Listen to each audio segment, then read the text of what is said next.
Сәлем достар, бүгін біз сіздермен галпсүй дайындайтын боламыз. Алдымен маған тіркеліп, лайк басып, комментарий қалдыруды ұмытпаңыздар. Ыдысымызға етімізді шығарып аламыз. Дайын фаршымыздың үстіне жуылған күрішімізді салып, тұз, бұрыш,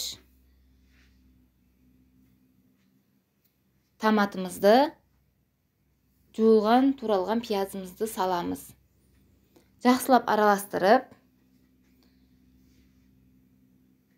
галпсүйларымызды жуып, ішін тазалап аламыз. Дайындап, галпсүйларымыздың ішіне дайындалған салмамызды саламыз. Жақсылап толтырып саламыз. Салып болдық галпсүйдің ішіне салмаларымызды. Енді қазанымызды отқа қойып, майымызды қыздырамыз. Майымыз қызғаннан кейін етімізді жақсылап қуырамыз. Үстіне пиязымызды салып, сары түске енгенше қуырып аламыз. Томатымызды саламыз. Араластырып, картошкамызды саламыз. Жақсылап араластырып, 1 минут қуырып аламыз. Үстіне суымызды құямыз.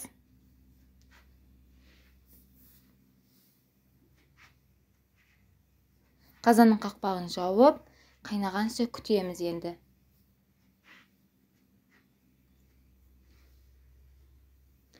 Қайнағаннан кейін галпсүйларымызды біртіндеп ішіне саламыз.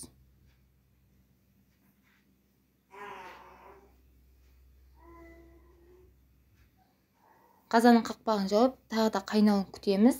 Қайнағаннан кейін қазанның астын бәсеңдетіп қоямыз газды. 40 минутта піседі. Міне пісті. Көріп тұрғандарыңыздай әдемі, сары. Галпсүйларымызды бір ыдысқа теріп шығамыз. Сорпамызды құйып, дастарханға ұсынсақ болады енді.